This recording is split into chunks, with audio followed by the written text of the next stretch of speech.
কৃষ্ণ কৃষ্ণ কৃষ্ণ পৰম শ্ৰদ্ধাৰ আজিৰ অনুষ্ঠানত উপবিষ্ট সমস্তজন বাপ আই চৰণলৈ আমাৰ সেৱাভাগি আগবঢ়াইছো। আমি ইতিমধ্যে ভক্তি ৰত্নাকৰ শাস্ত্ৰভাগৰ সাধু সংগ মাহাত্য আজি আৰম্ভ কৰিব লাগিব বুলি আমাক জনাইছে আৰু সেইমতে আগবাঢ়িছো। আপোনালোকৰ চৰণৰ দাস হিচাপে আমাক আপোনালোকে কৃপা কৰিব এই আশাৰে ভগৱন্তৰ চৰণলৈ এজোকা ঘোষাৰে সেৱা জনাইছে। কৃষ্ণ তোমাৰ চৰণ সেৱাৰ গোবিন্দ নজানো একো উপায়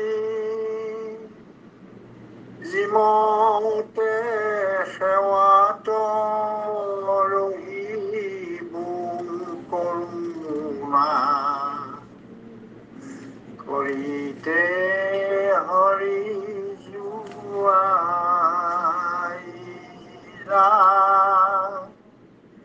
কৰিতে হৰি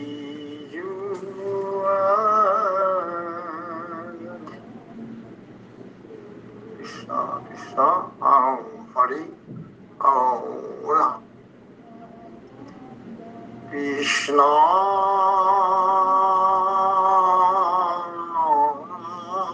শংকৰ গুৰু হৰি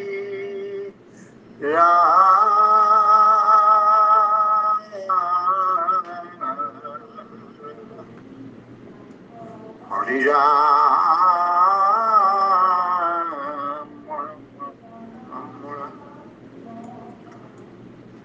সকল নিগম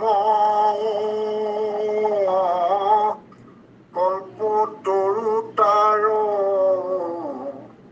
ফল মহাভাগৱত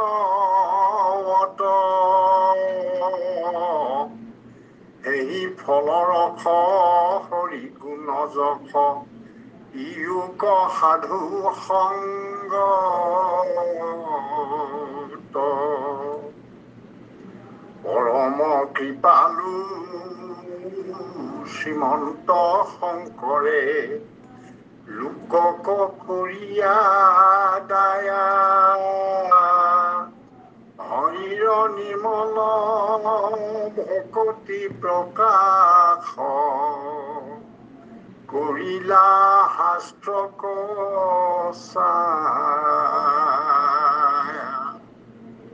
হৰি ৰাম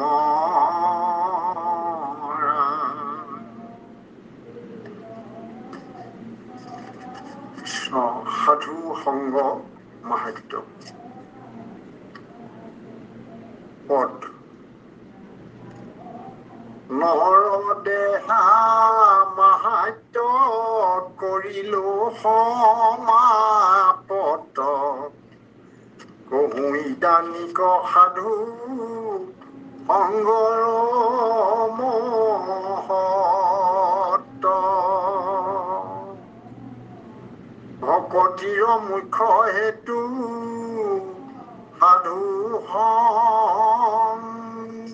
সাধুৰে সংগ শুনাক সাধুজন কৰি মহাৰংগ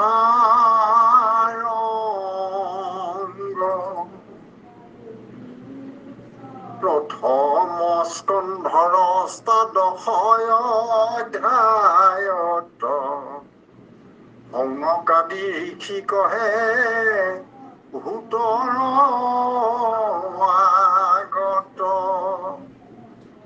শুনিও কহুত তুমি বচন আমাৰ আতি অল্প কাল সংগ মহন্ত হবৰ স্বৰ্গ মুখ্য তাহাৰ সমান নুহি কয় তোমাৰ আগত আমি কহিলো নিশ্চয় পৰম শ্ৰদ্ধা বাপ নষ্টসকল, ইতিমধ্যে আমি আগৰ যিটি খণ্ড তাত আমি পালো যে নৰদেহা মাহাত্ম্য, নৰদেহাৰ জৰিয়তে ভকতি সাধন কৰি ভকতি ঈশ্বৰৰ প্ৰতি আমাৰ যি ঈশ্বৰ প্ৰাপ্তিৰ বাবে ঈশ্বৰক আমি কিদৰে ঈশ্বৰৰ গুণ গান শ্ৰৱণ কীৰ্তন আৰু তাৰ জৰিয়তে সেয়া ভকতি আচৰণ কেৱল নৰদেহাৰ জৰিয়তে সম্ভৱ, এই কথাটো আমাক বুজাই কৈছিলে। গতিকে এই নৰদেহা ব্ৰহ্মাকে আদি কৰি দেৱ দেৱী দেৱতা কিন্নৰ সকলোৱে এয়া পাবলৈ বিচাৰে। সেই নৰদেহাৰ যি মাহাত্য, এই মাহাত্যৰ পিছত এতিয়া আমাক গুৰুজনে ক'বলৈ লৈছে, সেয়া হৈছে সাধু সংগ মাহাত্য। এতিয়া নৰদেহা মাহাত্যৰ পিছত যে ক'লে ভকতিৰ মুখ্য হেতু সাধুৰেহে সংগ, সাধুৰ সংগ হলেহে ভকতি সিজিব। আৰু শুনা আকৌ সাধুজনক কৰি মহা ৰংগ, এয়া সাধুজনক কৈছে যে এয়া অতি আনন্দৰ কথা, সাধু সংগত থকাটোৱেই আনন্দৰ কথা। গতিকে সাধু ৰংগত থাকি যদি আমি এই ৰংগৰ মাজতে আনন্দৰ মাজত আমি ভগৱন্তক পাবলৈ শিকো, আমি যদি ভকতি লাভ কৰো, সেয়া আমাৰ কাৰণে কিমান সুখৰ কথা, কিমান আনন্দৰ কথা। প্ৰথম স্কন্ধৰ অষ্টাদশ অধ্যায়ত, প্ৰথম স্কন্ধত এইখিনি কথা ভাগৱতত আছে আৰু সেই কথাখিনি সৌনকাদি ঋষি কহে সূতৰ আগত। সৌনকাদি ঋষিসকলে সূতৰ আগত কৈ আছে বোলে, শুনিও ক সূত তুমি বচন আমাৰ, অতি অল্পকাল সংগ মহন্ত হব। এই অকণমান সময় যদি এই মহন্তসকলৰ লগত থাকিবলৈ পোৱা যায়, অকণমান সময় যদি এই সৎসংগত থাকিবলৈ পোৱা যায়, তেতিয়াহ'লে স্বৰ্গ মুখ্য তাহাৰ সমানমুখী কয়, তোমাৰ আগত আমি কহিলো নিশ্চয়। সেয়া হৈ আছে যে অকণমান সময় যদি সৎসংগত মহন্তৰ সংগত থাকিবলৈ পালে, বেছি সময় নহয় অকণমান হলেও, যিদৰে অমৃতৰ অকণমানে অনেক, সেইদৰে সন্ত মহন্ত ভকতৰ সংগত যদি কোনোবাই অকণমান সময়ো থাকিবলৈ পাইছে, তেতিয়াহ'লে তেওঁ লাভ কৰা স্বৰ্গৰ যি সুখ সেয়া নগণ্য হৈ পৰে। মুকুতিৰ যি মুকুতি লাভ, মুকুতিও সি গৌণ হৈ পৰে। অৰ্থাৎ সন্তৰ সংগ ইমান মাহাত্য, সন্তৰ সংগ ইমান মহান, এই কথাষাৰ আমাক ইয়াত কৈছে। আগতে এই কথাখিনি আমাক সৌনকাদিয়ে এইদৰে কৈ আছে। এই কথাখিনি আমাক গুৰুজনাই এটা কথা বাৰে বাৰে কৈছে যে আমাক চৰ্চা কৰিবলৈও কৈছে। এইখিনি কথা ভাগৱতৰ এয়া ভাগৱতৰ প্ৰথম স্কন্ধৰ এয়া 313 নম্বৰ পদ, তাত কৈছে এই কথাটো। ভাগৱতৰ সমস্ত যি সাৰ, সেই সাৰ কথাকে চপাই কুচাই আনি আমাৰ আগত গুৰুজনাই আগবঢ়াই দিছে। সেয়া হৈছে আমাৰ ভক্তি ৰত্নাকৰ। ৰত্নৰ আকৰখিনি গোটাই আনি পেলাই দিছে। সেইকাৰণে ইয়াত আমি যিখিনি পাম সেয়া অকল ভাগৱতৰ সাৰ হিচাপে পাম। অৰ্থাৎ ভাগৱতৰ সাৰ যদি আমি পাওঁ, গুৰুজনা আমাৰ কাৰণে কিমান কৃপালু, ভাগৱতত বিশদভাৱে বহলভাৱে আছে, আমি তাকে অতি সহজভাৱে সাৰাংশ হিচাপে যদি পাব লাগে, তেতিয়াহ'লে আমি ভক্তি ৰত্নাকৰ শাস্ত্ৰ পঢ়িলেই হ'ব। এতিয়া ভাগৱতৰ যি কথা কৈছে প্ৰথম স্কন্ধত আছে বুলি ক'লে এয়া কথা, সেই কথাখিনি আমাক কেনেকে কৈছে এইটো ভাগৱতত এনেদৰে আছে,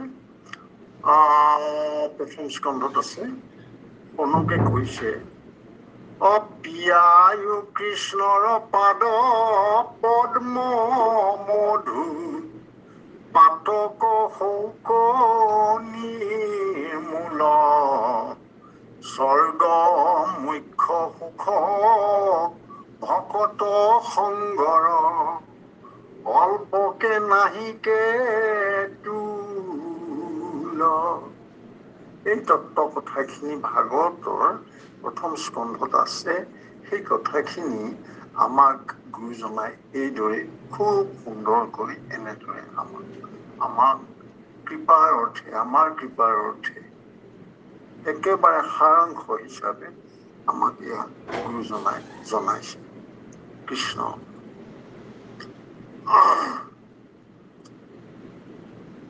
অসমকাদি বাক্যে কৈলো মহিমা সাধুৰ শুনাৰো যেন কহি আচন্ত বিদুৰ। এতিয়া দ্বিতীয়তে কব বিদুৰে কি কৈছে। সৎ সাধু সংগৰ যি মাহাত্য প্ৰথমে শনক আৰু শনকে কলে, এতিয়া আমাক কব বিদুৰে। মৈত্ৰেয়ক প্ৰশংসিয়া বচন বুলন্ত কৃষ্ণক পাইবাৰ পন্থ যতে মহন্ত। দেৱৰো দেৱতা তুমি জনাৰ্দন হৰি সদায়ে পাৱয় তাংক মহাযত্ন কৰি। সম্বাৰ সেৱা অল্প তপচী খবৰ পৰম দুৰ্লভ জানি বাহা মুনিবৰ। এতেকে লভিলো মই দুৰ্লভ লাভক এই মানে থৈলো বিদুৰৰ বচনক। এতিয়া বিদুৰে কৈ আছে, মৈত্ৰেয়ক প্ৰশংসা কৰিছে বিদুৰে। বিদুৰৰ গুৰু হিচাপে বিদুৰে মৈত্ৰেয়ক প্ৰশংসা কৰিছে, মহন্ত হিচাপে প্ৰশংসা কৰিছে। কৃষ্ণক পাইবাৰ পন্থ যতে মহন্ত। যদি ভগৱন্তক পাব লাগে তেতিয়াহলে এই মহন্ত সকলৰ সৎসংগ অৰ্থাৎ এই সাধু সংগ, সেই সাধু সংগ যত মহন্ত সকলক লগ পালে সিঁচিব। দেৱৰো দেৱতা তুমি জনাৰ্দন হৰি সদায় পাৱয় তাংক মহাযত্ন কৰি। যিজন হৰি দেৱৰো দেৱতা সেইজনক সদায় পাৱয় তাংক মহাযত্ন কৰি। এই মহন্ত সকলে খুব নিষ্ঠাৰে একান্ত শৰণেৰে তেওঁক শৰণ লৈ সেই প্ৰভু ভগৱন্তক লাভ কৰে, প্ৰভু ভগৱন্তক হৃদয়ত অনুভৱ কৰে। এয়া সম্ভৱ কেৱল সাধু সকলৰ। গতিকে সম্বাৰ সেৱা অল্প তপসী খবৰ পৰম দুৰ্লভ জানিবা মুনিবৰ। যিসকলে সকলো সময়তে তপ কৰি থাকে সেই সকলৰ বাবেও কিন্তু এই মহন্তজনৰ সংগ পোৱাটো বৰ ডাঙৰ কথা, অতি দুৰ্লভ কথা। পৰম দুৰ্লভ জানিবা মুনিবৰ। এই কথাটো এতেকে লভিলো মই দুৰ্লভ লাভত এহি মানে থৈলো বিদুৰৰ বচনক। অৰ্থাৎ এয়া মৈত্ৰেয় মহন্তক সেই তপস্বীসকলেও লগ পোৱাটো দুৰ্লভ। যি মৈত্ৰেয়ই ভগৱন্তক একনিষ্ঠভাৱে ভাবি চিন্তি সেই ভগৱন্তৰ ভকতি প্ৰসাদ লাভ কৰিছে, তেনেজন মৈত্ৰেয়ক বিদুৰে লগ পালে। গতিকে বিদুৰে তেওঁ নিজকেও ধন্য মানিছে আৰু বাৰে বাৰে তেওঁৰ গুৰু স্বৰূপ মৈত্ৰেয়ক প্ৰশংসা কৰিছে। অৰ্থাৎ ইয়াতো এয়া বিদুৰৰ মুখেৰে মহন্তৰ সংগৰ মাহাত্য কথাই ক'লে। এয়া আমি ভাগৱতত আমাৰ এয়া আছে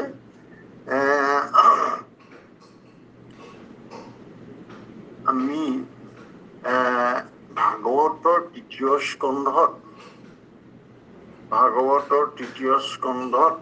সপ্তম অধ্যায়ত আছে বুলি ইয়াত উল্লেখ কৰিছে। এতিয়া গুৰুজনাই আমাক কৈছে, চৰ্চা কৰি চাবলৈ কৈছে তাত কি আছে। কুটৰ্কী পণ্ডিতৰ কথা আমি নাই কোৱা, তেওঁলোকক পতিয়ন নিয়াবলৈ কৈছে তেনেকুৱা কথা আমি নাই ভাবা। আমি ভাবিছো গুৰুজনাই আমাক চৰ্চা কৰিবলৈ কৈছে। সেয়াও চোৱা ভাগৱততো আছে, মই কৈছো তোমালোকক। ভাগৱতত কৈছে যে কৃষ্ণৰ কৃপাত যেবে ভৈলা সাধু সংগ, তেবে হৰি কথা শুনে কৰি মহায়ংগ। তাত পাছে গোবিন্দত মিলে প্ৰেমৰ ৰতি, তেবে কৃষ্ণ কৃত্য হৈয়া এৰাৱে দুৰ্গতি। এটাকে সে ভকতিক লভিবাৰ স্থান, কহিলো সাধু সংগ বিনে নাহি আন। অৰ্থাৎ কৃষ্ণক পাইবা যেন ভকতে সে পন্থা, ইমানে কলে গীতা ভাগৱতৰ কথা। ইয়াত এয়া ভাগৱতৰ তৃতীয় স্কন্ধত আমাক এই আৰম্ভণিতেই কৈ থৈছে সেয়া কথা যে কৃষ্ণৰ কৃপা হলে সাধু সংগ পাব। আকৌ সাধু সংগ পালেহে আকৌ তেওঁ আনন্দৰ মাজেৰে হৰি কথা শুনিব পাব। আকৌ হৰি কথা শুনিলেহে গোবিন্দত প্ৰেম ৰতি হব। আকৌ এই প্ৰেম ৰতি হৈ কৃষ্ণৰ কথা শুনি তেওঁৰ সংসাৰৰ দুৰ্গতিসমূহৰ পৰা তেওঁ হাত সাৰিব পাৰিব। গতিকে এয়া সম্ভৱ হব একমাত্ৰ সাধু সংগৰ জৰিয়তে। এতেকেহে ভকতিক লভিবাৰ স্থান, কহিলোহু সাধু সংগ বিনে নাহি। অৰ্থাৎ সাধুৰ সংগ পালেই এয়া ভকতি সিজিব, ভগৱন্তৰ প্ৰতি ৰতি প্ৰীতি হব। এই কথাটোকে যেনিবা বিদুৰে এয়া ভাগৱততে আমাৰ কাৰণে গুৰুজনাই সকলো ফালৰ পৰা যত্ন কৰিছে। গুৰুজনাই ভাবিছে এই নৰলোকৰ এই মনুষ্যসকল সুখেৰে থাকক, শান্তিৰে থাকক, ভাগৱতমুখী হৈ প্ৰভু ভগৱন্তৰ নাম গুণ যশ কীৰ্তন কৰি এই সংসাৰৰ সমস্ত বেদনাৰ পৰা মুক্ত হৈ আনকি সপ্ৰেম ভকতি লাভ কৰক। ভগৱন্তই যি সপ্ৰেম ভকতিৰ কথা, সেই সপ্ৰেম ভকতি তেওঁ তেতিয়াহে ভকতে এজনে পাব যদিহে ভগৱন্তৰ গুণ নাম শ্ৰৱণ কীৰ্তন কৰি সেয়া তেওঁ সকলো সময়তে নিষ্ঠাৰে, পৰম নিষ্ঠাৰে ভগৱন্তত সেয়া সকলো সময়তে তেওঁ তেওঁৰ সময়খিনি, তেওঁৰ যি সময়, সেই সময়খিনি ভগৱন্তলৈকে সেয়া অৰ্পিত কৰে। আমাৰ বহু আধুনিক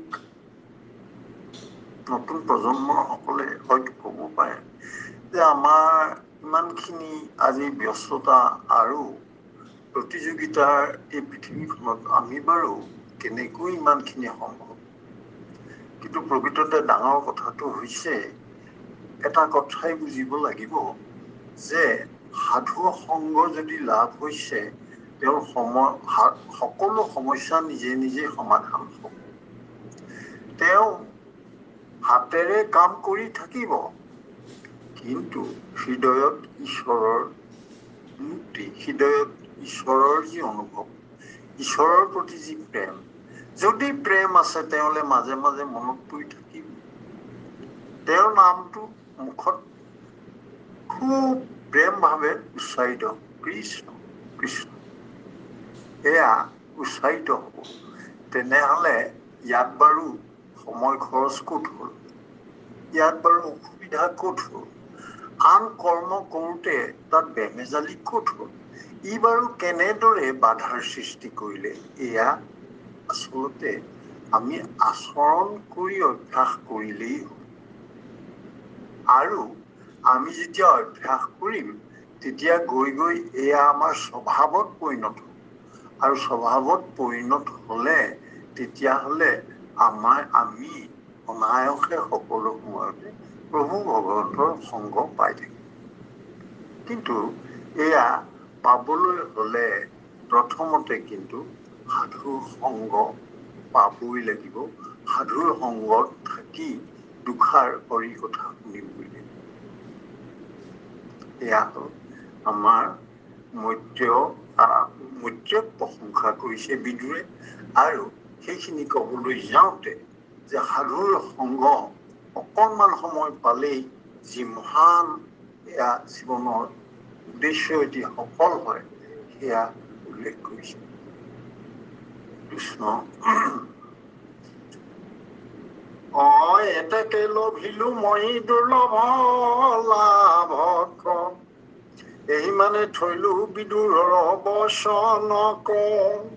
যি উক্তি বিদুৰে কৈছে সেই উক্তি ইতিমধ্যে ইয়াতে সামৰি থৈ পেলাই এইবাৰ আমাৰ পিছলৈ যাব খুজিছে। তৃতীয় স্কন্ধৰ 7 অধ্যায়ত আছে বুলি এই কথাখিনি আমাক কৈছিলে। মহন্ত হবৰ সংগ অংগ ভকতিৰ, কহন্ত কপিলে আগত মাতৃৰ। প্ৰথমে আমাক ক'লে এয়া সৌনকে, দ্বিতীয়তে ক'লে এয়া বিদুৰে। এতিয়া ভাগৱতৰ আমাক ইয়াত কৈছে 25 অধ্যায় 3য় স্কন্ধত কপিলে মাতৃৰ আগত যিখিনি এই কথাখিনি ক'লে এয়া তৃতীয়টো উদ্ধৃতি গুৰুজনাই আমাক সাৰাংশ আনি দিছে। সেই সাৰাংশ আমি ল'ব লাগিব। আমাক সহজে প্ৰথমে এই বোধ হৃদয়লৈ আহিবৰ কাৰণে আমি এইখিনি চমুকৈ জানিলো। আৰু ইয়াৰ জৰিয়তে আমাৰ যদি হেঁপাহ হ'ল আমি সঁচাকৈ সৎসংগলৈ গ'লো, তেতিয়াহ'লে একান্ত শৰণে যদি ঈশ্বৰক চিন্তা কৰিলো, এতিয়া স্বাভাৱিকতেই আমাৰ ভগৱন্তৰ নাম গুণ যশ সেয়া বৰ্ণনা কৰিবলৈ মন যাব, ভগৱন্তৰ বিষয়ে জানিবলৈ মন যাব। আৰু আমাক গুৰুজনে সেই চৰ্চা কৰিবৰ কাৰণে এই আগতে ক'লে ভাগৱতৰ এয়া 3য় স্কন্ধৰ কথা ক'লে, 1ম স্কন্ধৰ কথা ক'লে। এতিয়া কপিলে কি কৈছে সেইখিনিও আমাক ক'লে। কপিলে কৈছে 25 অধ্যায় আছে 3য় স্কন্ধতে, শুনিও ইহাক সাধু হব ভাল মতে। দুৰন্ত শুনিও মাতৃ কহু স্বৰূপত, মুহুৰ একান্ত ভকতৰ প্ৰসংগত। উদ্ভৱ মূল কথা যত যত, পৰয় বেকত মূল মহিমা সমস্ত। কৰ্ণৰ মনৰ আনন্দক দেই আতি, সম্বাৰ সংগে যিটো শুনে কৰ্ণ পাতি। মায়া নিবৃত্তিৰ পন্থ যিটো মই হৰি, প্ৰথমতে শ্ৰদ্ধামূত মিলে শীঘ্ৰ কৰি। অনন্তৰে হুৱে ৰতি ভকতি মাত্ৰ, অনুক্ৰমে হুৱে আখি কহিলো মাত। এয়া কপিলে মাতৃৰ আগত কৈ আছে যে এয়া কৈছে যে উলন্ত শুনিও মাতৃ কহু স্বৰূপ। দৰাচলতে আচল কথাটো কি বাৰু? আচল কথাটো কি? সেই কথাটো চমুকৈ তোমাক কৈছো যে মোৰ একান্ত ভকতৰ প্ৰসংগটো কেনেকুৱা, মোৰ ভকত কেনেকুৱা, এই কথাটো মই কৈছো। এই বুলি পেলাই কপিল প্ৰভুৱে মাতৃ দেৱহূতিৰ আগত কৈছে, হয় উদ্ভৱ মূল কথা যত যত, পৰ বেকত মোৰ মহিমা সমস্ত। অৰ্থাৎ মোৰ কথা যত, যাৰ জৰিয়তে উদ্ভৱমূলক কথা যত যত, মোৰ বিষয়ে মোৰ যশ গুণ মোৰ মহিমা আদি যাৰ জৰিয়তে যত যত প্ৰকাশ হৈছে, পৰয় বেকত মোৰ মহিমা সমস্ত, যিজনে যাৰ দ্বাৰা মোৰ এই মহিমাসমূহ বেকত হৈছে, প্ৰকাশিত হৈছে, কৰ্ণৰ মনৰ আনন্দ দেই আদি, কৰ্ণত সেয়া অমৃত প্ৰদান কৰে আৰু তাৰ জৰিয়তে মনত আনন্দ লাভ হয়। তাসম্বাৰ সংগে যিটো শুনে কৰ্ণ পাতি, অৰ্থাৎ এইজনৰ ওচৰত যিজনে কাণ পাতি শুনিছে, এই সৎসংগ যিজনৰ মুখেদি মোৰ কথা ভগৱন্তৰ কথা প্ৰকাশ হৈছে বুলি কৈছে, ভগৱন্তৰ গুণ লীলা যশ যত বৰ্ণনা হৈছে, যাৰ মুখেৰে হৈছে, সেইজনৰ সংগত থাকি তেওঁৰ মুখে নিৰ্গত হোৱা কথা কাণেৰে শুনি তেওঁ কি পাব? মায়া নিবৃত্তিৰ পন্থ যিটো মই হৰি, প্ৰথমতে শ্ৰদ্ধামুত মিলে শীঘ্ৰ কৰি। এতিয়া যিজনে শুনিব, তেওঁ এই ভগৱন্তক চিন্তা কৰিলেই প্ৰথম মায়া নিবৃত্তিৰ পথটো তেওঁ লাভ কৰিব। অৰ্থাৎ মায়া নিবৃত্তিটো সাধাৰণ মনুষ্যৰ বাবে, সাংসাৰিকভাৱে চলা মনুষ্যৰ বাবে এয়া সম্ভৱ নহয়। কিন্তু ভগৱন্তৰ বাক্য, ভগৱন্তৰ কথা, ভগৱন্তৰ বিষয়ে যশ গুণ কীৰ্তি য'ত শ্ৰৱণ হৈছে, কীৰ্তন হৈছে, তাত থাকি সেই সাধু সংগৰ মাজত থাকিলেই কিন্তু এই মায়াৰ পৰা তৰাৰ কিন্তু যিটো প্ৰক্ৰিয়া সেয়া আৰম্ভ হ'ব। আৰু মোৰ প্ৰতি, ভগৱন্ত কৃষ্ণৰ প্ৰতি এয়া সেইজনৰ যিজনে শুনে, তেওঁ কিন্তু শ্ৰদ্ধাশীল হবলৈ শিকিব। এইটো কথা কপিলে কৈ আছে। অনন্তৰে হুৱে অতি ভকতি আমাত। এতিয়া এনেদৰে আগবাঢ়ি যাওঁতে অনুক্ৰমে হুৱে আখি কহিলো তোমাক, মানে এনেদৰে শুনোতে সেই সৎসংগত থাকি ভগৱন্তৰ কথা শ্ৰৱণ কীৰ্তন কৰোঁতে কৰোঁতে লাহে লাহে অনুক্ৰমে তেওঁ ক্ৰমাৎ ডুবে আগবাঢ়ি গৈ গৈ ভগৱন্তৰ যি ৰতি প্ৰীতি সেইয়াৰ মাজত সোমাই পৰিব। অনন্তৰে হুৱে ৰতি ভকতি আমাক, আৰু শেষত গৈ মোটেই ভকতি তেওঁ প্ৰাপ্ত। ভকতি তেওঁ যি ভকতি সেই ভকতি তেওঁ পাব। অনুক্ৰমে হুৱে আখি কহিলো তোমাক, হে মাই, অৰ্থাৎ কপিল কুমাৰে কৈছে দেৱহূতি, যে সেইজনে যিজনে সাধু সংগত থাকি কথা শুনিল, ভগৱন্তৰ কথা শুনিল, সেই কথা শুনি শুনি লাহে লাহে তেওঁ লাহে লাহে মায়াৰ ধৰিবৰ কাৰণে তেওঁ লাহেকে আৰম্ভ কৰিলে। ভগৱন্তৰ কথাটোত প্ৰীতি হ'ল। এনেকুৱাকে অনুক্ৰমে আগবাঢ়ি গৈ গৈ তেওঁ শেষত গৈ ভকতি পাব, ভগৱন্তক এৰিব নোৱাৰা হ'ব। আৰু মনুষ্যৰ সেয়াই কথা। এতিয়া এই কথাখিনি আমাক ইয়াতে কৈ থৈছিলে যে 25 অধ্যায় 3য় স্কন্ধত এই কথাষাৰ আমাক গুৰুজনাই কৈছিলে। সেই কথাটো আমাৰ এতিয়া ভাগৱতত কিদৰে আছে আৰু মোৰ অখণ্ডিত বীৰ্য প্ৰকাশক মনৰ মনৰ সদা আনন্দকাৰক হেন কথা উপজয় সাধুৰ সংগত তাক যাৰা সাৱধানে শুনয় সতত অল্পকালে ঈশ্বৰত তাৰাৰ নিশ্চয় শ্ৰদ্ধা ৰতি ভক্তি অনুক্ৰমে উপজয় ভক্তি ভৰিলে পুৰুষৰ বৈৰাগ্য জন্ময় দেহে এই দেহে জীৱে মুকুতি পায়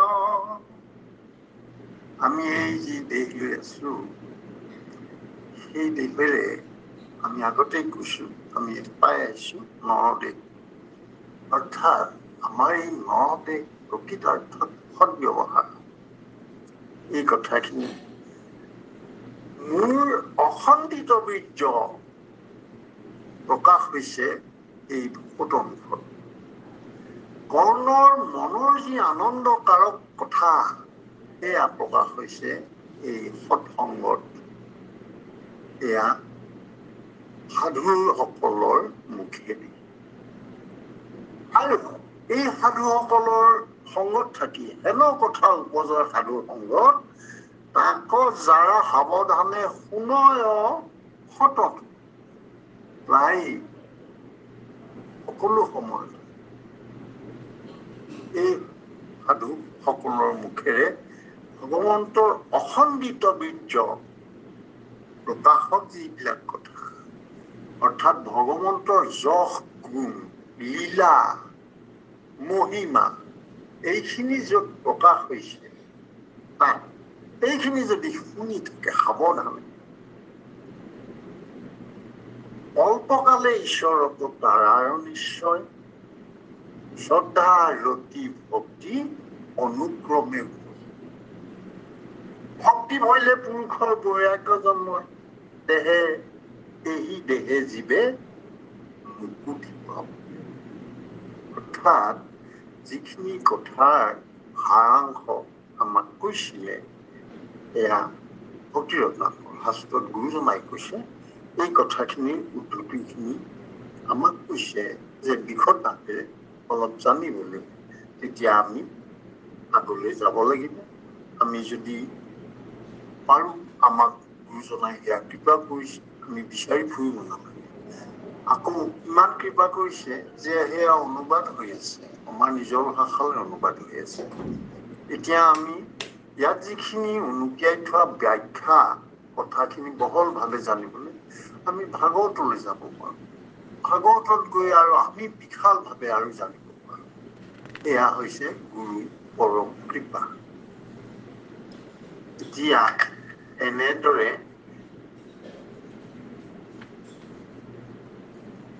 ইমানে থৈলো কপিলৰ বচনত চতুৰ্থ স্কন্ধত শুনা ধ্ৰুৱৰ বাক্য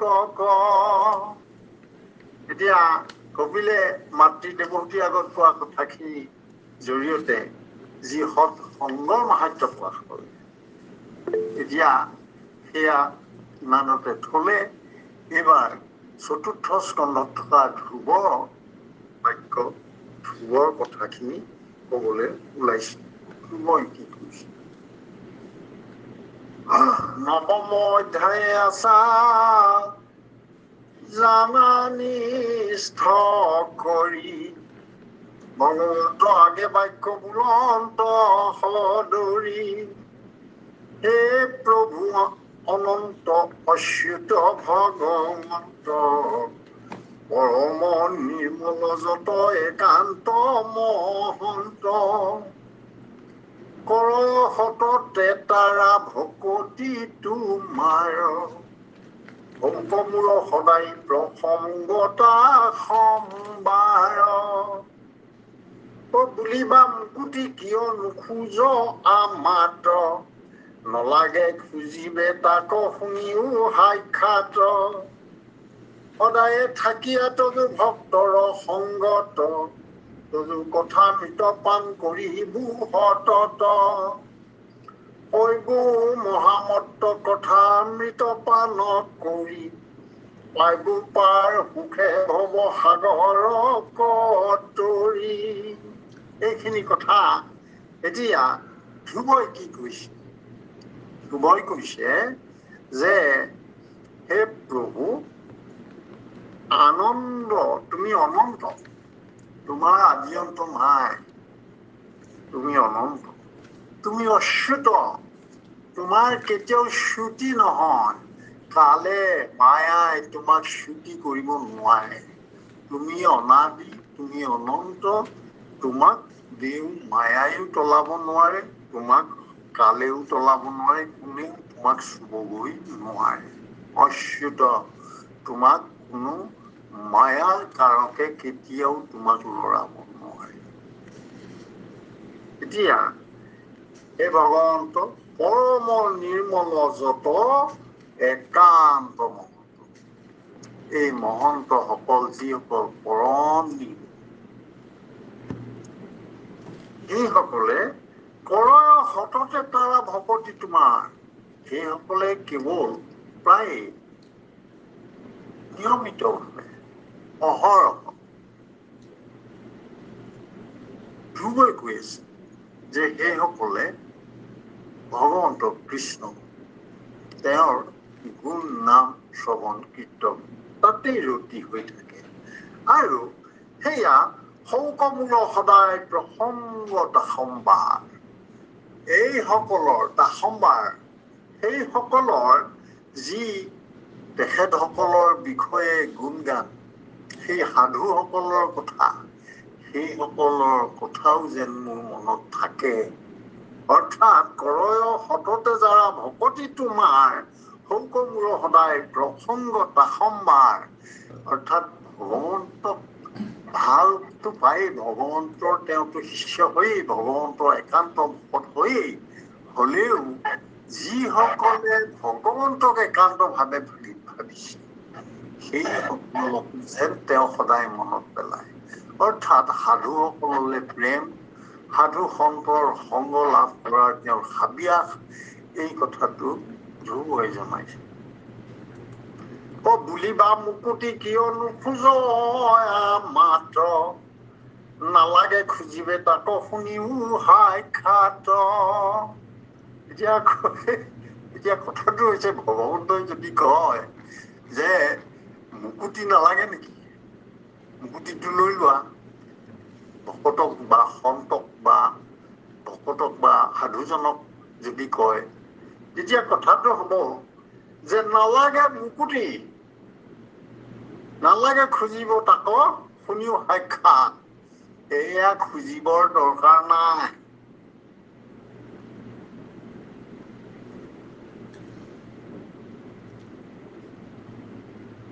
তাত একেদৰে ধ্ৰুৱইও মুকুতি খোজাৰ কথাটো কোৱা নাই। সেইকাৰণে কৈছে সদায় থাকিয়া তজু ভক্তৰ সংগত, তজু কথামৃত পান কৰিবু সতত। এতিয়া ধ্ৰুৱই কথাটো কৈছে যে মুকুতি কথাটো নালাগে, ভকত,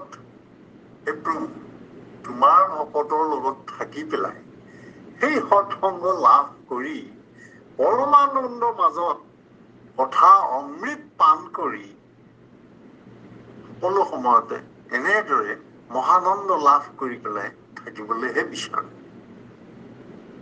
এয়া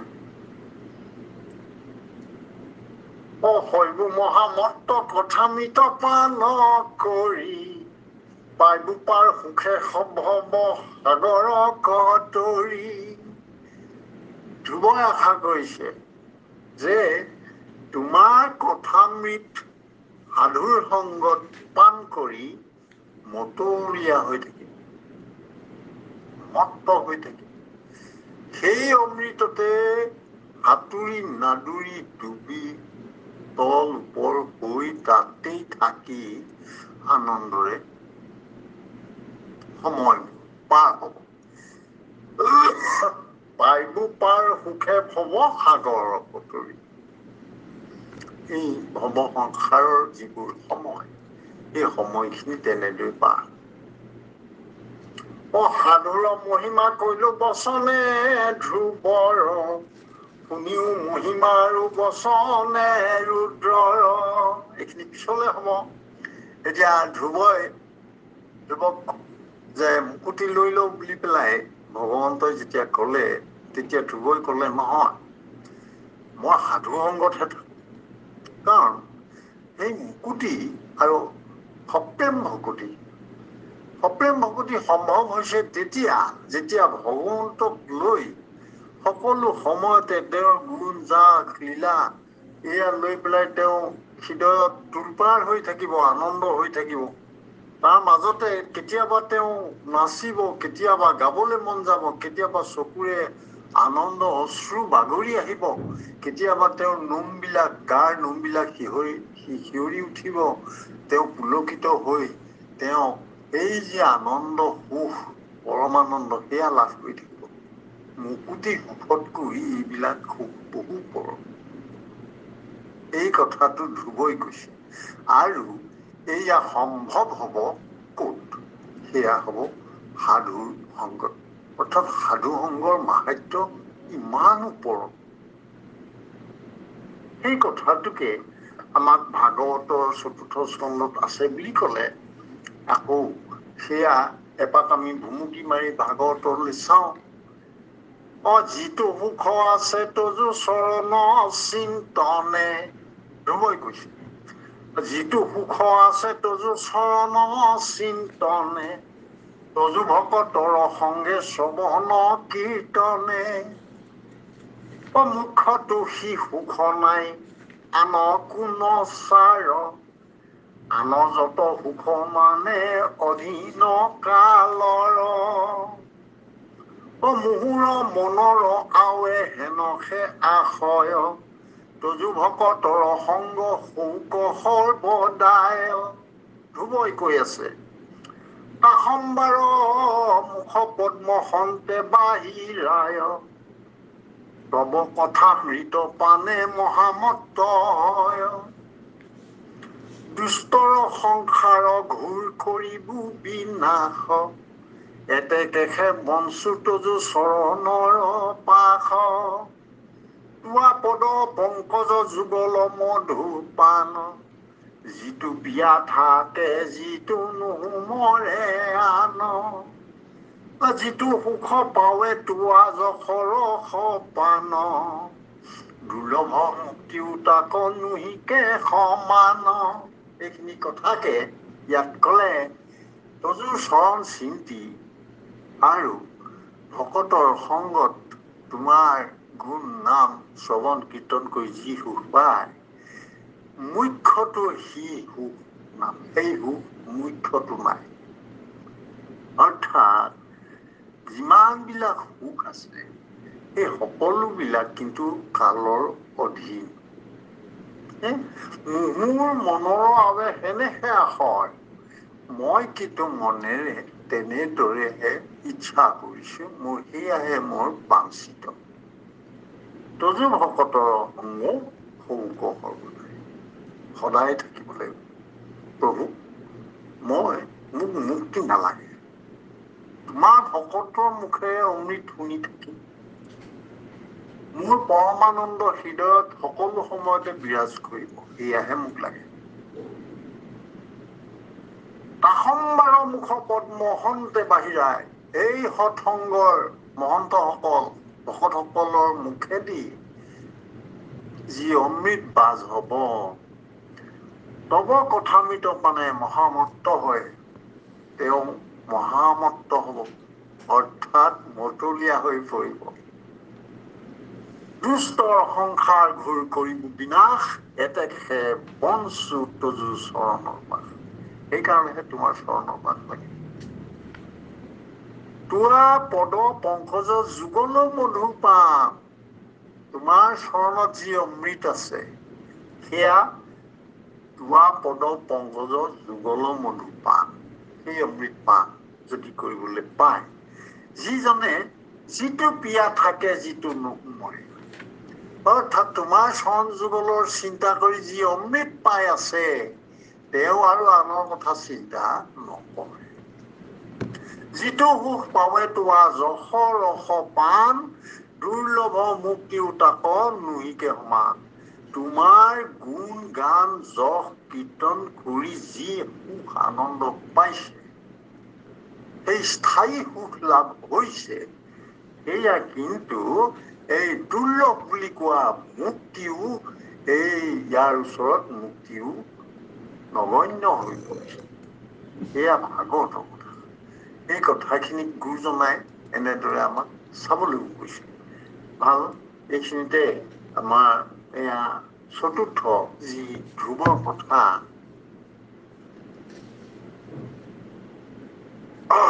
এইখিনিতে শেষ হৈছে অসাধুৰ মহিমা কৈলো বচনে ধ্ৰুৱৰ শুনিও মহিমা আৰু বচনে ৰুদ্ৰৰ এতিয়া আমি ধ্ৰুৱৰ কথা ইমানখিনি পালো এতিয়া ৰুদ্ৰই কি কৈছে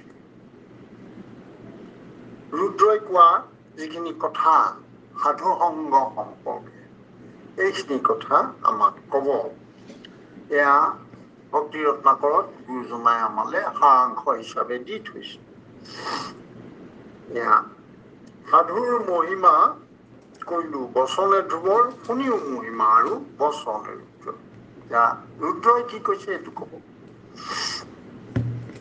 অবুলন্ত কৃষ্ণ প্ৰভু তোমাৰ চৰণে হৰণ পখিল যিটো কাইবাক্য মনে সিটো জন এৰাইলে সংসাৰৰ ভয় লভিলে সিটো জনে লাভ আতিশয়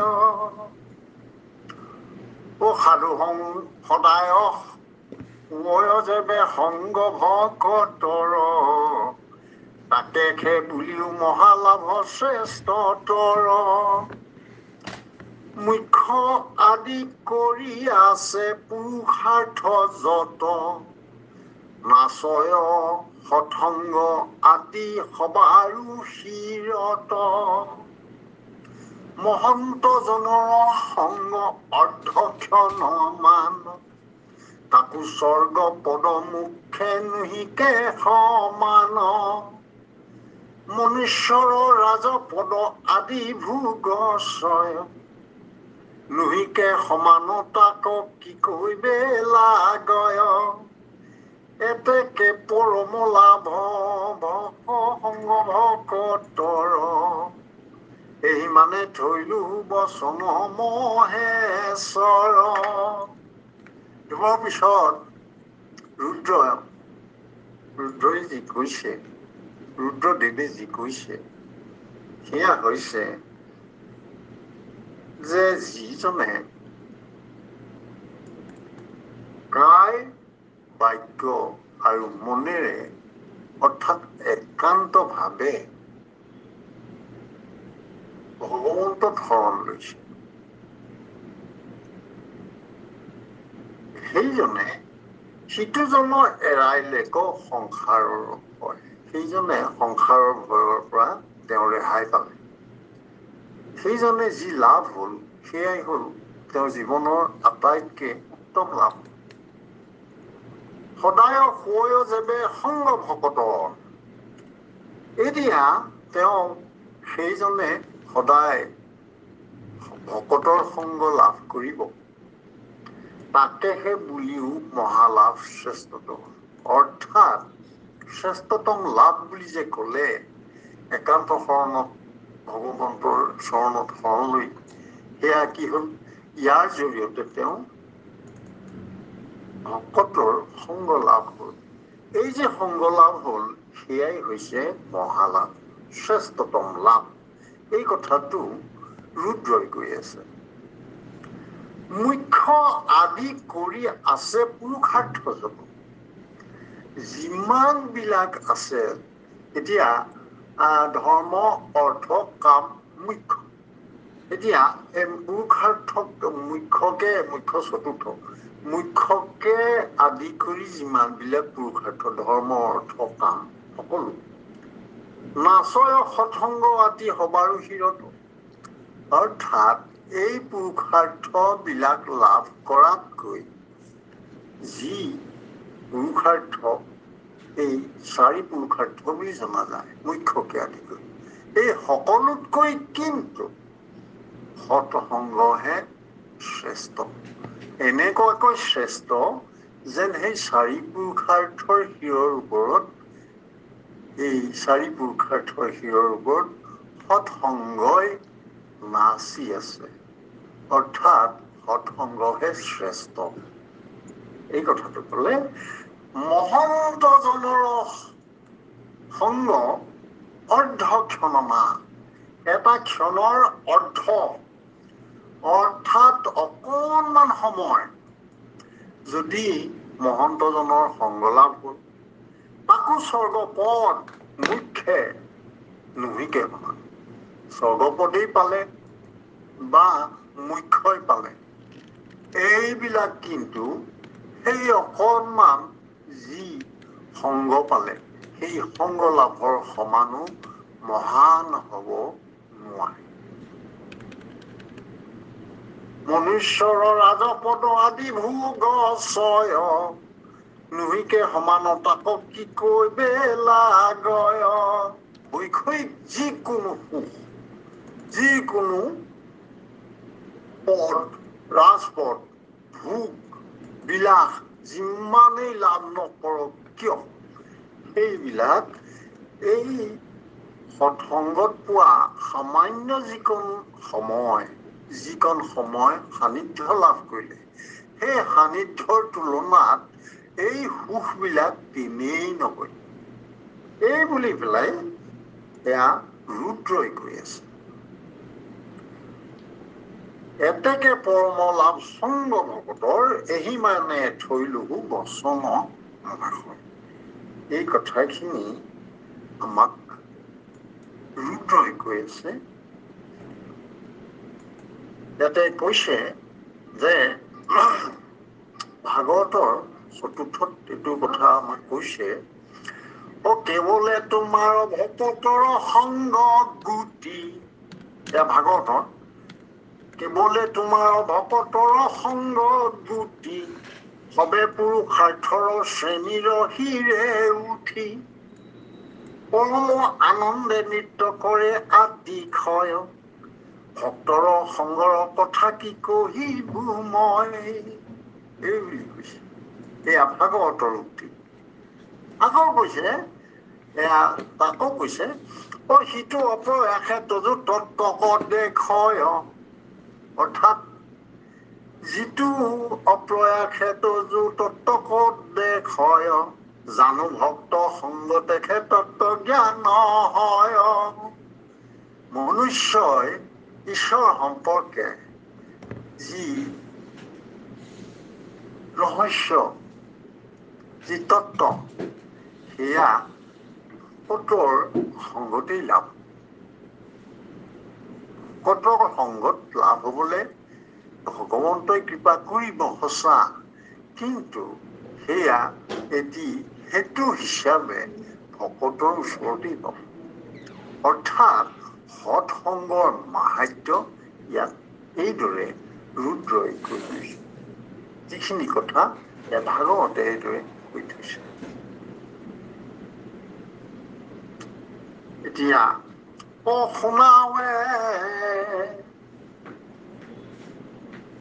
ৰঘুগণ ৰাজাৰ বচন পঞ্চম স্কন্ধৰ কথা অতি সুশোভন এতিয়া আমাৰ ৰুদ্ৰৰ কথাখিনি ইমানতে সামৰিলে সামৰি পেলাই ৰঘুগণ ৰজাই কি কৈছে সেই কথাটো কম ৰঘুগণ ৰজা পঞ্চম স্কন্ধত আছে বুলি কৈছে ভবা তবি বৰ্ণনাৰ অন্ত সময়ত ৰঘুগণেৰ বোলাবাক জৰৰ আগত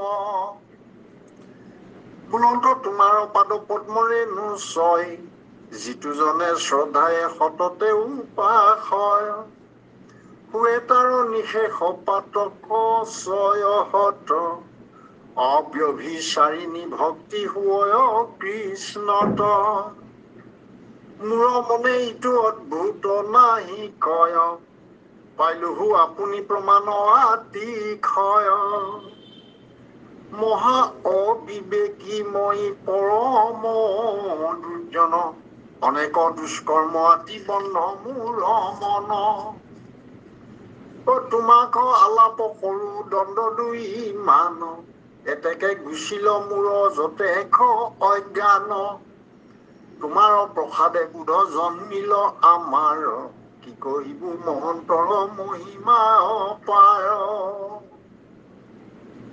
এই বুলি পেলাই আমাৰ কথাখিনি হৈছে এয়া ৰঘুগণৰ কথা এতিয়া ৰঘুগণে কি বুলি কৈছে ৰঘুগণ যাই কৈছে যে জড়ভাৰতৰ আগত কৈ আছে জড়ভাৰতক কৈছে যে হে প্ৰভু তোমাৰ পাদপদ্মৰ ৰেণু যি মই পালো অৰ্থাৎ বুলন্ত তোমাৰ পাদপদ্ম ৰেণু ছয় যিটো জনে শ্ৰদ্ধাৰে সততে উপাসনা তুমি মহন্ত তুমি পৰম মহন্ত তোমাক পোৱাৰ কাৰণে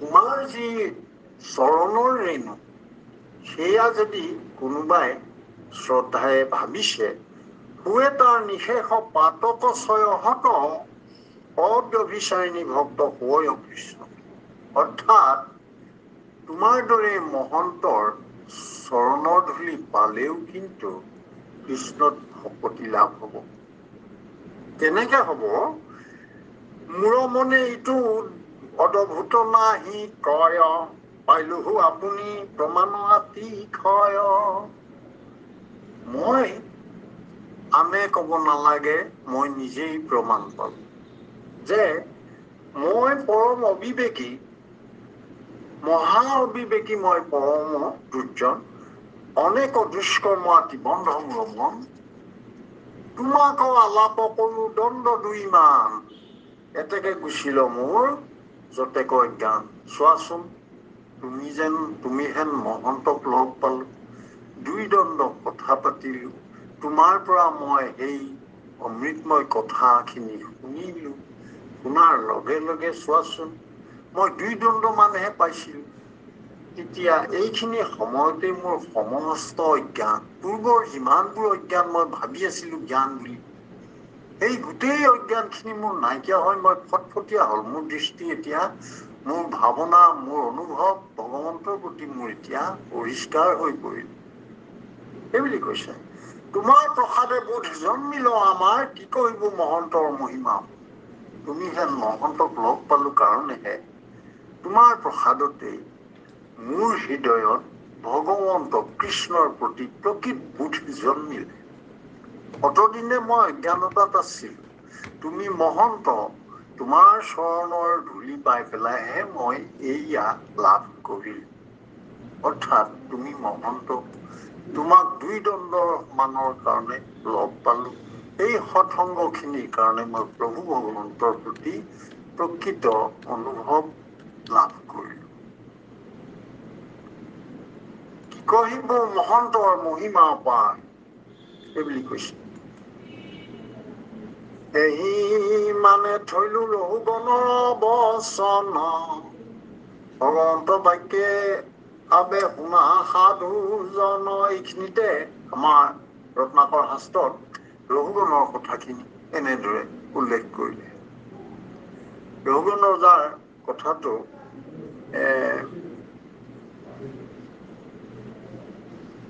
ইয়াতে আমাৰ পঞ্চম স্কন্ধত এইভাগ উল্লেখ আছে এনেদৰে ভাগৱতৰ কথাখিনি এনেদৰে আছে ভকতৰ সংগ মিলে যে বে আখি জুইতে তৈতে জন্ম হৌক ইহাৰ প্ৰমাণ দেখিলো সাক্ষাতে নিস্তাৰিলা তুমি মোক এয়া ভাগৱতত কৈ আছে পঞ্চম স্কন্ধ তজু চৰণৰ ধূলাকত মাথাত যিহবে ধৰে বহুত খুচি পাপমতি মিলিবে ভকতি নাই আতি অদভূত দুই দণ্ড দুই মাত্ৰ তোমাৰ অসংগত গুচিল মূল অজ্ঞান কি কহিব আৰু ভকত সংগ মহিমাত বিদ্যমান এই বুলি পেলাই এয়া পঞ্চম স্কন্ধত ভাগৱতত আছে। ইয়াত একেখিনি কথা আমাৰ ভাগৱতত কৈছে। যিদৰে ভকতৰ সংগ মিলে যেবে আখি জৈতে দৈতে জন্ম হওক। মই ক'ত জন্ম হৈছো, আপুনি ক'ত জন্ম, তেখেত ক'ত জন্ম, সেইটো কথাটো ইয়াত প্ৰয়োজনীয় নহয়। কিন্তু ভকতৰ যেতিয়া সংগ পালে এইবিলাক সাধাৰণ কথা। ক'ত জন্ম, জাত কুল কি, এইবিলাক ডাঙৰ কথা নহয়। তোমাৰ লগ পাই পেলাই ৰঘুগণৰজাই কৈছে জয়ভৰত যে তুজু চৰণৰ ধূলাক মাথাত যিহবে ধৰে বহুত, এই কথাটো কৈছে। গুচি পাপমতি মিলিবে ভকতি নাই ইয়াত আদভূত। মানে ইয়াৰ আচৰিত হবলগীয়া কি কথাটো, আচৰিত হবলগীয়া নাই আৰু। দণ্ড দুই মাত্ৰ তোমাৰ সংগত গুচিল মোৰ অজ্ঞান, যিটো আমাৰ ৰত্নাকৰ শাস্ত্ৰতেই কৈছে একেই কথা। গতিকে কি কৰিব আৰু ভকত সংগৰ মহিমাটো বিদ্যমান, এই গোটেই কথাখিনি আমাৰ ভকতৰ সংগৰ মাজতে এই মহিমা বুলিহে কৈছে। ভকত সংগৰ এয়া মহিমা বুলি কৈছে। গোটেইখিনি আমাক এনেদৰে গুৰুজনাই সেই শাস্ত্ৰ পৰম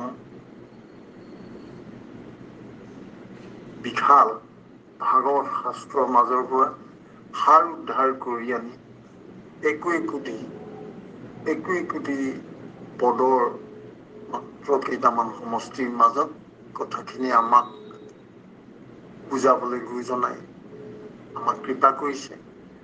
আচলতে আমি কলিকালৰ মনুষ্য, আমি বিস্তৰ শাস্ত্ৰ পঢ়ি সেয়া বুজি হয়তো আমাৰ সিমানখিনি সময় নহ'বগৈ পাৰে।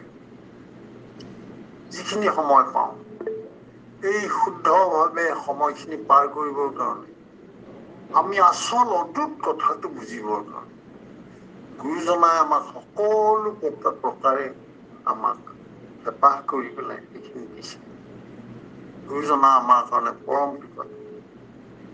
গুৰুজনাই এইখিনি কৃপা কৰি ভাবি আমাৰ আগলৈ আগবাঢ়িছে, আমি মাত্ৰ গ্ৰহণ কৰিব লাগে।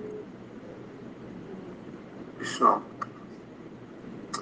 ভগৱন্ত এই মানে থৈলো ৰঘুগণৰ বচন, ভগৱন্ত বাক্য আবে শুনা সাধু জন।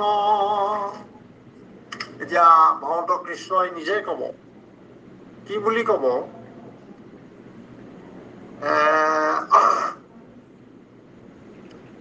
পহিলা অক্টোৰ আগে দশম স্কন্ধত জলময় শিলাময় তীৰ্থদেৱ যত, জানি বাহা তাৰা হবে তীৰ্থদেৱ হয়, তথাপিতো সাধু হবে শ্ৰেষ্ঠ আতিশয়, তীৰ্থে দেৱে চিৰকালে পবিত্ৰ কৰ, ঘৰখন মাত্ৰে শুদ্ধ কৰে সাধু চয়। এয়া আমাক কৈছে, দশমত কৈছে ভগৱন্ত কৃষ্ণই অক্ৰূৰ মাৰ্গত কৈ আছে। কি বুলি কৈছে যে যি জলময় শিলাময় যি তীৰ্থ বুলি গণ্য হৈ আছে, সেই তীৰ্থসমূহ সেইবিলাক কিন্তু তেওঁলোকে যি বহু কষ্টৰ মাজত থাকি সেই তীৰ্থসমূহৰ জৰিয়তে গোটেই জীৱন সেইবিলাকৰ সান্নিধ্য লৈ থাকিলেহে কোনোবাজনে সেই পবিত্ৰ হ'ব পাৰিব, তেনে পবিত্ৰতা লাভ কৰিব। কিন্তু আচৰিত কথা, সাধু হ'বক যদি অকণমান সময় লগ পোৱা, দৰ্শন মাত্ৰেই, দেখা মাত্ৰকে শুদ্ধ কৰে সাধুচয়। সাধুসকলে কাৰোবাক দেখাৰ লগে লগে যিজনক দেখিলে সেইজন শুদ্ধ হৈ গ'ল। এতিয়া এইখিনি কথা সাধুৰ সংগৰ জৰিয়তে সম্ভৱ হৈছে। মাজতে এটা কথা আমি আমাৰ কেতিয়াবা আলোচনা হয়, গুৰুজনাই যিটো কথা আচলতে ইয়াত এটি আগতেও আলোচনা হৈছে, গংগাক ধৰাধামলৈ আনোতে ভগীৰথে আশ্বাসবাণী দিছে। কাৰণ গংগাই কৈছিল যে মই ধৰাধামৰ মাজেদি বৈ থাকোঁতে থাকোঁতে মই নিজেই এদিন পলুষৰে ভৰি পৰিম, তেতিয়া কি হ'ব?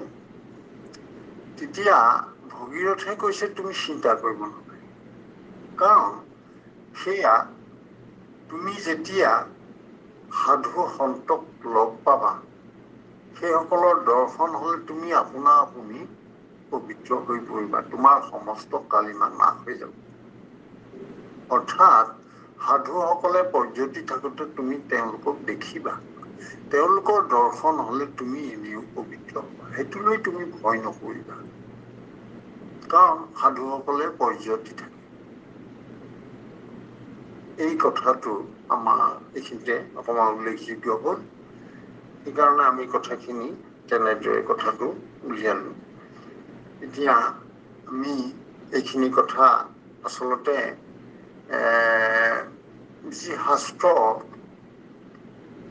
ভাগৱত শাস্ত্ৰ, এতিয়া কেইবাটাও স্কন্ধৰ সাৰমৰ্মবিলাক এনেদৰে গুৰুজনাই কৈ গৈ আছে। অৰ্থাৎ আমি যদিহে ৰত্নাকৰ, ভক্তি ৰত্নাকৰ শাস্ত্ৰ ভাগ পাঠ কৰোঁ, তেতিয়াহ'লে এক বিশাল এটি তত্ত্বক আমি খুব সৰুকে সাৰাংশ হিচাপে পাবলৈ আমি সক্ষম হওঁ। কিন্তু সেয়া যদি ভাবিবলৈ যাওঁ, তেতিয়াহ'লে ই পৰম বিশাল কথা। অৰ্থাৎ ৰত্নাকৰ শাস্ত্ৰ মুঠিতে পঢ়ি শেষ কৰা তেনেকুৱা কথা নহয়। এইকাৰণেই আমি প্ৰত্যেকটো কথা পাঠ কৰোঁতে আমি তেনেদৰে খুব সাৱধানে আগবাঢ়িলেহে আমি প্ৰকৃত ৰসটো পাম। এতিয়া ভগৱন্তই সেয়া অসুৰৰ আগত কৈছে যে যি শিলাময়, তীৰ্থ বুলি শিলক, নদী বুলি সেয়া তীৰ্থ বুলি, সেইসমূহক এনেদৰে গোটেই জীৱন পবিত্ৰ হোৱাৰ আশাত সেইসকলৰ সান্নিধ্যলৈ গৈছে। কিন্তু সাধুৰ সংগ পালে কিন্তু তেওঁলোকক দৰ্শন হোৱা মাত্ৰকেই তোমাৰ কিন্তু এই পবিত্ৰতা তুমি লাভ কৰিবা।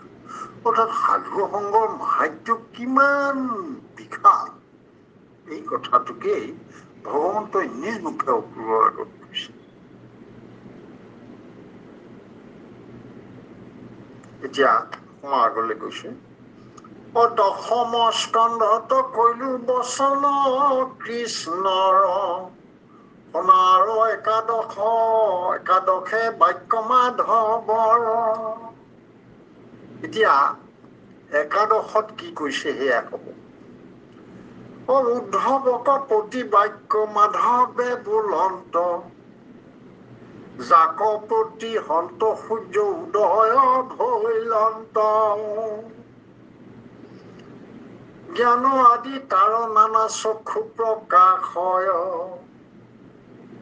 অগুণ নিৰ্গুণ ভেদ ভক্তিৰ জানয়। ইয়াত এইখিনি কথা কৈছে আমাৰ একাদশত বৰ্ণিত হৈছে। একাদশত এই গোটেই কথাখিনি তেনেদৰে হৈছে।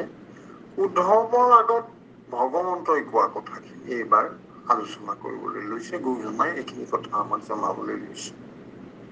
সেয়া হৈছে জ্ঞান আদি তাৰ নানা চক্ষু প্ৰকাশ হয়, সগুণ নিৰ্গুণ ভেদ ভক্তিৰ জানো। ইয়াতে কথা এটি হৈছে, উদ্ধৱক প্ৰতি বাক্য মাধৱে বুলন্ত, জাক প্ৰতি সন্ত সূৰ্য উদয় হৈলন্ত। যিজন মাধৱে উদ্ধৱৰ প্ৰতি উদ্দেশ্য কৰি কৈছে, উদ্ধৱক প্ৰতি বাক্য মাধৱে বুলন্ত। ভগৱন্ত কৃষ্ণই উদ্ধৱৰ প্ৰতি জনাইছে, উদ্ধৱক প্ৰতি বাক্য মাধৱে বুলন্ত, জাক প্ৰতি সন্ত সূৰ্য উদয় হৈলন্ত। অৰ্থাৎ এই ভগৱন্তৰ কাৰণেহে এই সন্ত সূৰ্যসকল উদয় হৈছে। সন্তসকল উদয় হৈছে। সন্তসকল সৃষ্টিৰ মূলতে কিন্তু ভগৱন্ত প্ৰভুৱেই। আৰু এই ভগৱন্ত প্ৰভু নহলে সন্ত সজ্জনসকল উদয় নহলহেঁতেন। জ্ঞান আদি তাৰ নানা চক্ষু প্ৰকাশ হয়, সগুণ নিৰ্গুণ ভেদ ভক্তিৰ জানয়। অনেক দৃষ্টিৰে ভগৱন্তক পাবলৈ লোকে যত্ন কৰিব পাৰে, কিন্তু জ্ঞান চক্ষু অনেক হলেও ভকতিৰ মাজেৰেহে যে ভগৱন্তক পাব পাৰি, এই মহন্তসকলে ভগৱন্তক চিন্তা কৰাৰ কাৰণেই এই ভকতসকলে, এই সাধুসকলে ভালদৰে অনুভৱ কৰিছে। অৰ্থাৎ সাধুসকলে ভগৱন্ত কৃষ্ণৰ বাদে অন্য কথা হলে তেওঁলোকে মনলৈ নানে।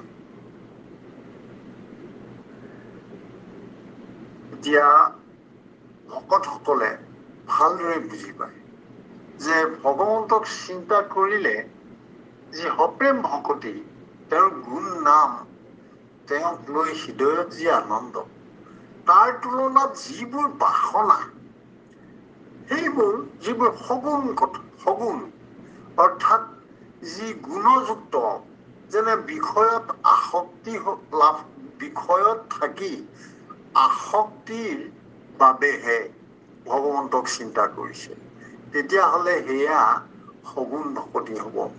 কিন্তু ইয়াত যিজন যিজন সজ্জন, যিজন সৎসংগ, যিজন সাধু সংগ, তেওঁ কিন্তু ভালদৰে বুজি পায় যে এয়া আসক্তিৰ প্ৰয়োজন আছেনে নাই। সাধুজনে জানে যে আসক্তিৰ প্ৰয়োজন নাই, কাৰণ আসক্তিৰ প্ৰয়োজন এই কাৰণেই নাই, যদিও সেই সাংসাৰিক পাৰ্থিৱ সুখ পায় সেয়া অনিত্য। গতিকে সেই কথাটোতকৈ যে সাধুৰ সংগত থাকি ভগৱন্ত কৃষ্ণৰ গুণ নামৰ যি অমৃত পান কৰিব, সেয়া কিন্তু বহুত ওপৰত। এই কথাটো ভকতে জানে,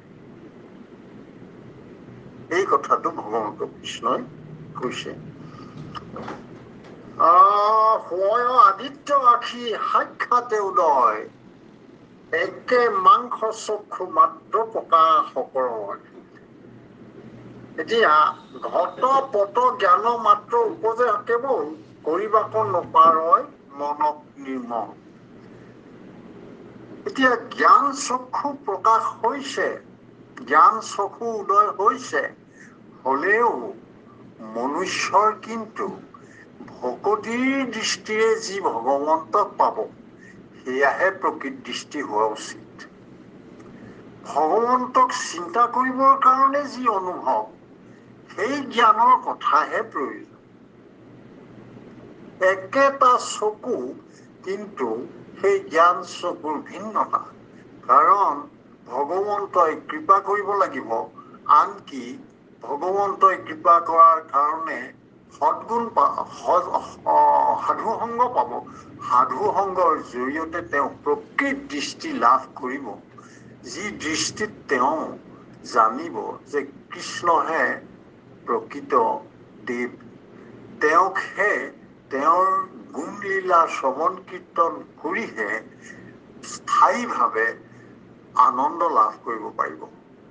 সেই আনন্দ সাংসাৰিক আসক্তি আনন্দৰ লগত নিমিলে। এই তত্ত্ব কথা কেৱল ভকতজনেহে জানে।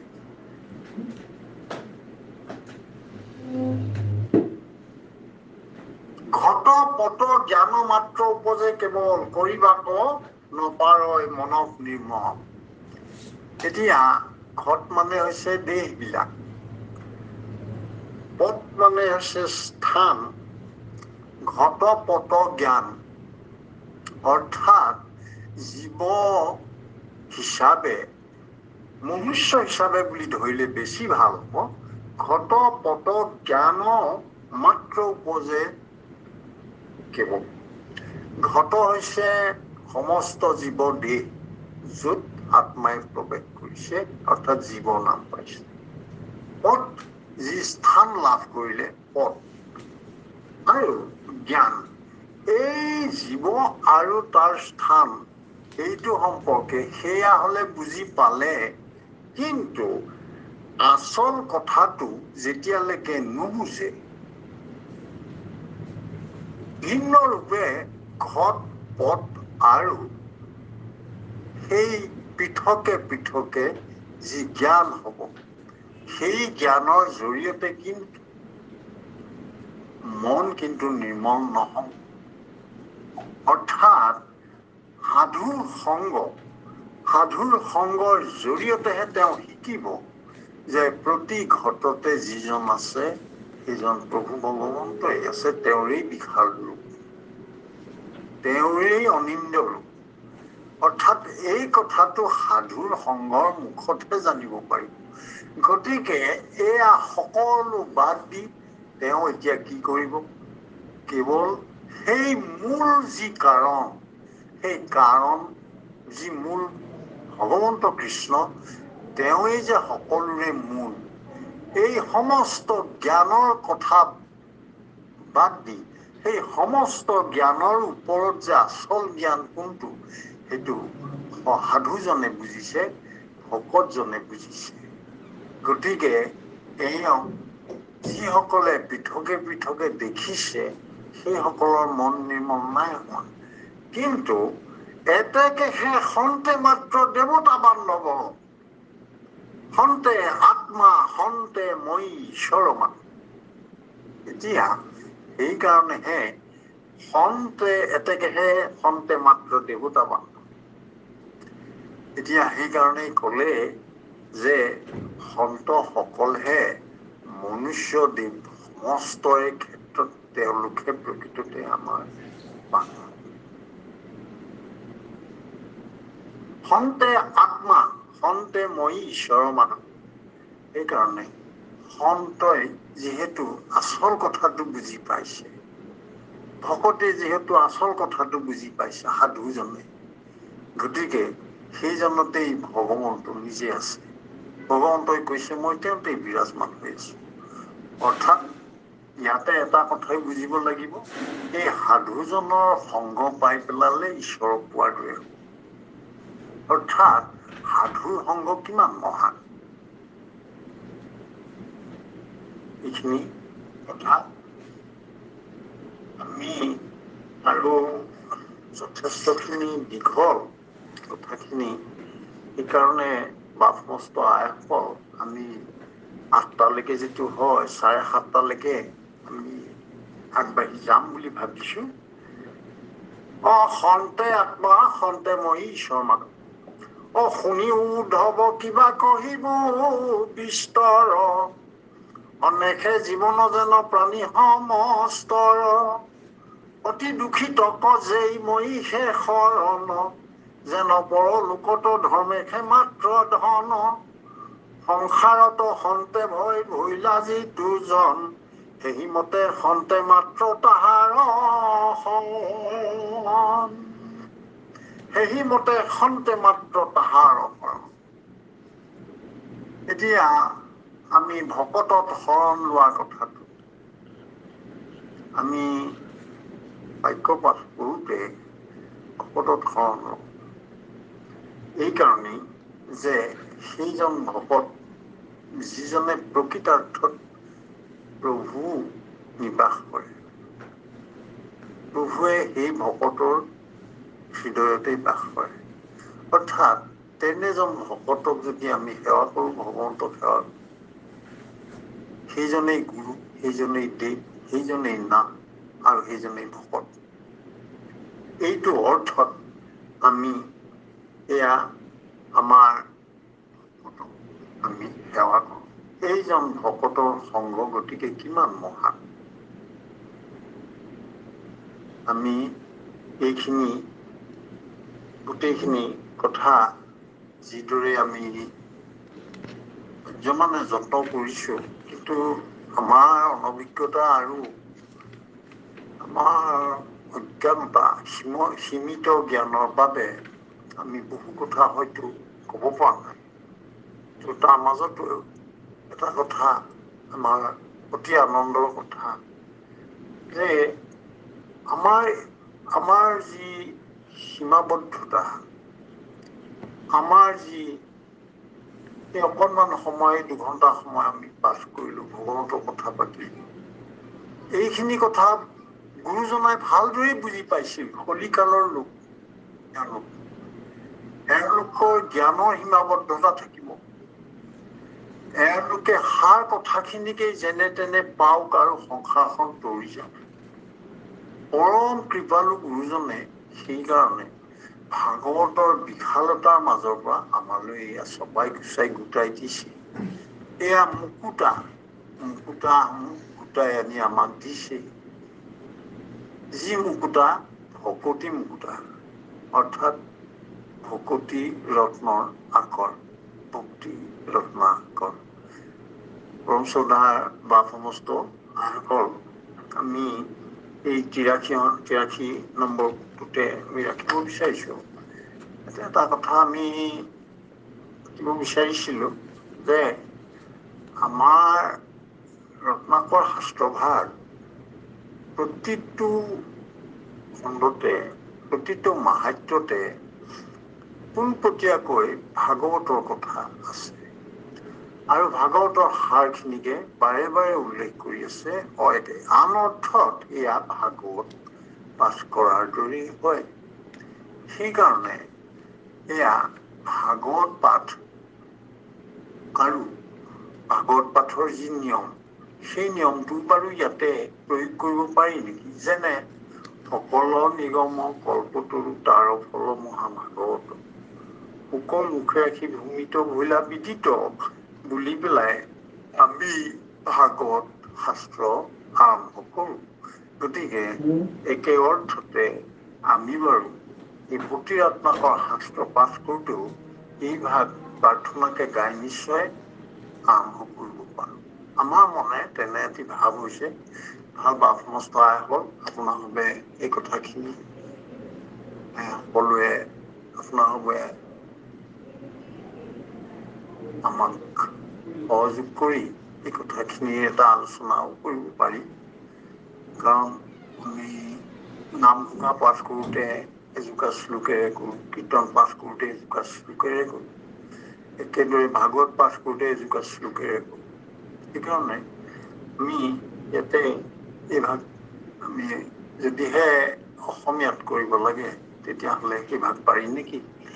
এই কথাটো আমি আলোচনা কৰিব পাৰোঁ। ভাল বাৰু বা সমস্ত আইসকল, আমি এইখিনি কৰিবলৈ আমাৰ জ্ঞান বুদ্ধিৰে আগবাঢ়িছিলোঁ। এনেদৰে যাওঁতে আমাৰ নিশ্চয় অজানিতে অনেক দুখ হৈছে, অপৰাধ হৈছে। সমস্ত দুখ অপৰাধৰ বাবে আমি আপোনালোকৰ চৰণলৈ সেৱা জনাই আমি সামৰিবলৈ লৈছোঁ।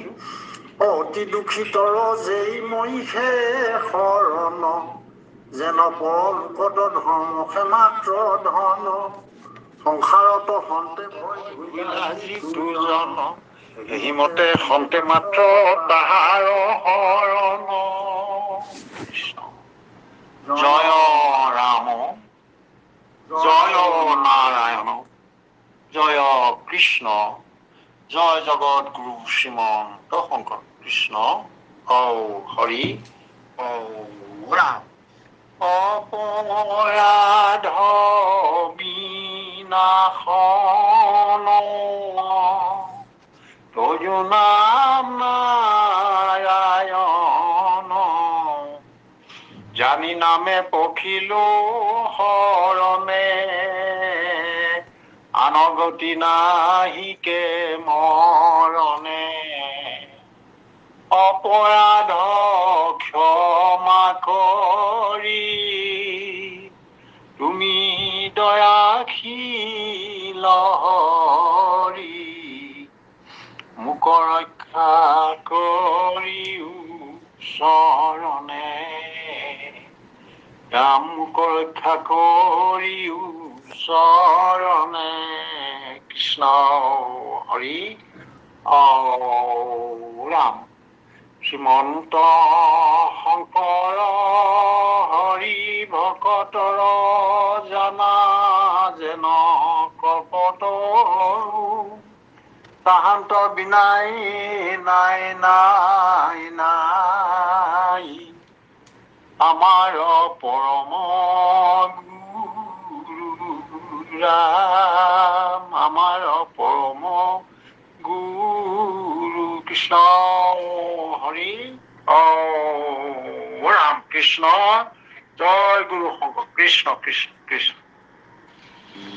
কৃষ্ণ কৃষ্ণ মাধৱ মাধৱ কৃষ্ণ হে হি ধন্য লোক সুচীমন্ত সৰ্বগুণে শ্ৰেষ্ঠ বিদ্যাৱন্ত যজ্ঞে তপে হি জন আতি শুদ্ধ মতি হি জন মহাদাতা জ্ঞানী হি সত্যবাদী মহামানী পুৰুষোত্তমত আশ্ৰয় যাৰ ভকতি পুৰুষোত্তমত আশ্ৰয় যাৰ ভকতি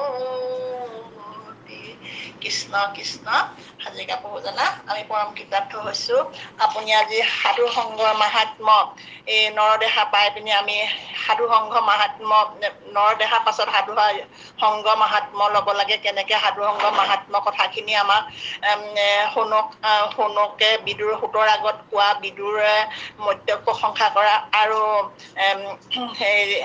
প্ৰহ্লাদ ধ্ৰুৱৰ বাক্যৰে আৰু কপিলৰ বাক্যৰে কপিলে মাতৃ আগত কোৱা বাক্য আৰু ৰঘুবনৰ বাক্য আৰু পাছত প্ৰভু ভগৱন্তৰ নিজৰ বাক্যৰে ইমান সুন্দৰকৈ আপুনি আজি প্ৰকাশ কৰিলে আপুনি ইয়াৰ সাধু সংঘ মাহাত্ম্য কিয়দাংশ প্ৰকাশ কৰিলে আৰু অলপ অংশ থাকিলে আৰু উদ্ধৱৰ আগত প্ৰভু ভগৱন্তই কোৱা কথাবিলাক সুন্দৰকৈ প্ৰকাশ কৰিছে আমি নথৈ কৃতাৰ্থ হৈছো আৰু আপোনাক আমি কি বুলি ধন্যবাদ জনাম যিটো মহামতী গুৰুজনে হৰি ভক্তি পন্থ উপদেশ দিয়া দুখময় সংসাৰৰ পাৰ কৰে হেনয় পৰম গুৰু ঋণ সুজিবাক প্ৰতি জানা নিষ্ঠ অন্যত্ৰ উপায় নাহি অঞ্জলিত পৰে সেয়েহে আমি তেনে পৰম পুৰুষৰ গুৰু ঋণ পৰিশোধ কৰিবলৈ মাত্ৰ আমি অঞ্জলি আপোনাক মাত্ৰ একমাত্ৰ ভক্তি অঞ্জলি যাচিছো সেৱাৰ অঞ্জলি যাচিছো আপোনাৰ আৰু আমাৰ একো উপায় নাই সেয়েহে আপোনাৰ শ্ৰী চৰণত আমি পুনৰবাৰ সেৱা ভাগি জনাইছো আৰু আপোনাক এষাৰি